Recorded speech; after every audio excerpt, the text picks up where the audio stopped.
Merci Madame la Présidente, Monsieur le Ministre, mes chers collègues, Monsieur le rapporteur, Messieurs les rapporteurs pour avis.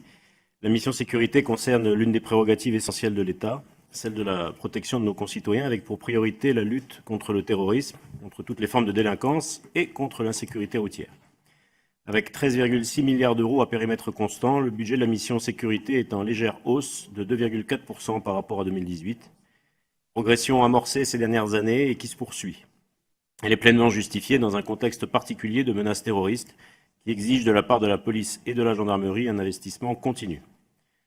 On peut saluer la volonté du gouvernement d'assurer une présence accrue des policiers sur le terrain, notamment par la poursuite du plan de création de 10 000 emplois supplémentaires, qui se traduira en 2019 par le recrutement de 2 500 policiers et militaires,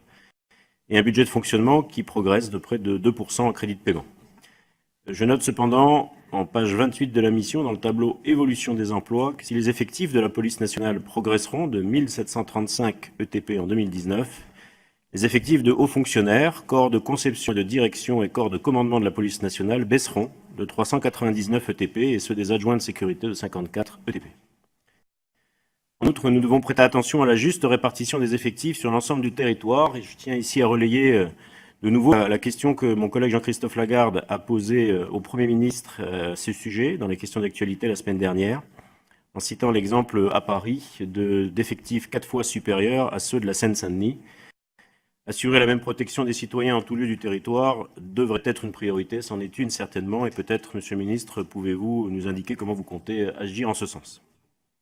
Les crédits alloués à cette mission devraient aussi permettre le déploiement de la police de sécurité du quotidien, mise en œuvre à partir du 8 février dernier.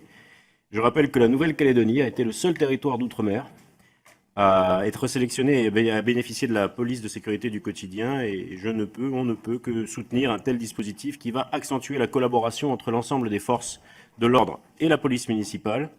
en se rapprochant du terrain et des acteurs locaux sur un territoire où la délinquance des mineurs est particulièrement inquiétante puisqu'ils sont à l'origine, je l'indiquais tout à l'heure, de la moitié des faits de délinquance de proximité. J'évoquerai également, Monsieur le Ministre, en matière de sécurité civile, un sujet qui a été fort bien exposé par notre rapporteur pour avis, la baisse des effectifs de sapeurs-pompiers volontaires. Alors que leur action représente les 2 tiers des interventions réalisées en France, les sapeurs-pompiers volontaires, qui étaient 204 000 il y a une dizaine d'années, ne sont plus que 193 800, 194 000, rappeliez-vous tout à l'heure. La situation est d'autant plus préoccupante qu'un arrêt de la Cour de justice de l'Union européenne du 21 février, que vous avez cité, assimile désormais le sapeur-pompier volontaire à un travailleur, au sens de la directive européenne 2003/88/CE, fixant le temps de travail à 48 heures hebdomadaires avec une durée minimale de repos de 11 heures consécutives par 24 heures. Or, comme l'a souligné notre collègue Pierre Morel-A-L'Huissier, cette décision sera difficilement applicable au regard de l'engagement constant des sapeurs-pompiers volontaires et de leur implication nécessaire au fonctionnement de nos centres de secours. Comment, Monsieur le Ministre, le gouvernement, mais vous avez déjà commencé à y apporter des éléments de réponse, va-t-il prendre en compte cette nouvelle disposition ?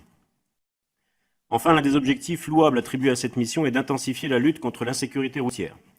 Après 12 années de baisse continue, la mortalité routière augmentait de nouveau depuis 2014. Elle s'est stabilisée en 2017, mais nous devons rester mobilisés dans la lutte contre ce fléau et malheureusement, pour être issu de ce territoire, je tiens à rappeler à nouveau et à attirer votre attention sur la situation désastreuse de l'insécurité routière en Nouvelle-Calédonie, où avec 29 morts pour 100 000 habitants, contre 7, je crois, pour 100 000 en métropole, nous en sommes donc à un ratio 4 fois supérieur. Et malheureusement, je crois, nous détenons le pire des ratios en termes de mortalité routière à l'échelle nationale. Pourtant, avec 6 000 km de route, notre île dispose en tout et pour tout de 2 radars mobiles embarqués et, selon mes informations, d'aucun radar fixe. Vous indiquiez tout à l'heure, je crois, que 4 700 radars seraient attribués en 2019 aux forces de l'ordre. Je réitère donc la demande qui avait été faite par mon collègue Philippe Gomez auprès de votre prédécesseur de lancer une mission d'audit en Nouvelle-Calédonie afin de déterminer les modalités techniques et les moyens organisationnels qui permettraient de doter notre territoire d'un réseau de radars fixes. Je l'espère, peut-être, à l'intérieur de ces 4 700, pourrons-nous avoir une réponse positive. Sous ces quelques interrogations, le groupe UDI Agir et Indépendant votera en faveur des crédits alloués à la mission sécurité.